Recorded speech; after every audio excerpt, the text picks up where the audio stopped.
शिवसेना उद्धव बाळासाहेब ठाकरे गटाच्या वतीने जिल्हाधिकारी कार्यालय समोर धरणे आंदोलन करीत महाराष्ट्र सरकारमधील कलंकित भ्रष्ट नेत्यांची हकालपट्टी करा अशी मागणी करण्यात आली। कलंकित भ्रष्ट मंत्र्यांनी सर्वसामान्यांचे प्रश्न गंभीर असताना महाराष्ट्रात बेताल वक्तव्य केले आहे। त्यामुळे शेतकरी व सर्वसामान्य नागरिकांच्या भावनेला ठेच पोहोचलेली आहे।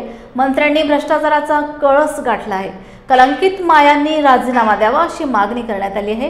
यावेळी शिवसेना जिल्हा प्रमुख रवींद्र रामकिशन धर्म, खासदार संजय जाधव, आमदार राहुल पाटील, डॉक्टर विवेक नावंदर, गंगाप्रसाद आणि राम नाना खराबे पाटील, पंढरीनाथ घुले पाटील आदींच्या निवेदनावर स्वाक्षरी करण्यात आली। आम्ही आज मोर्चा नाही, आम्ही एक धरणे आंदोलन केलं की जे राज्य सरकारमध्ये बसलेले भ्रष्ट मंत्री आहेत ज्याच्या विरोधात जनतेमध्ये खूप मोठा आक्रोश आहे, त्यांचे राजीनामे घेऊन त्यांना काढून टाकावं अशा प्रकारची मागणी करण्यासाठी आम्ही आज आंदोलन केलं।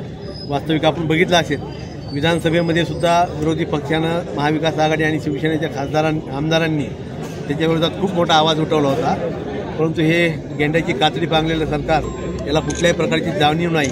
पण आज आपण बघा, दुर्दैवाची गोष्ट आहे, महाराष्ट्रामध्ये शेतकऱ्यांच्या आत्महत्येचं प्रमाण वाढले, शेतकरी अतिशय हालाकीचं जीवन जगत आहे। अतिवृष्टी असेल, कुठं कोरडा दुष्काळ असेल, ही परिस्थिती शेतकरी वाचताना या राज्यात जे आपलं राज्य कृषीप्रधान राज्य आहे, या राज्याचा कृषी मंत्री सभागृहामध्ये विधानसभेसारख्या पवित्र सभागृहामध्ये ऑनलाईन रम्मी खेळतो।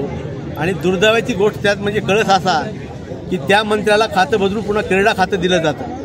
याच्यासारखी लाजिरवाणी बाब नाही आहे। आम्हाला कुठेतरी असं वाटायला की हा मुख्यमंत्री कुठेतरी दबावाखाली आहे किंवा मुख्यमंत्री हतबल झालेला आहे, त्यामुळे या मंत्र्यांचे राजीनामे घेत नाही। म्हणून आमची मागणी आहे की तात्काळ या मंत्र्यांचे राजीनामे घ्यावेत आणि या भ्रष्ट मंत्र्यांना त्या आमच्या सरकारमधून मुक्त करावं।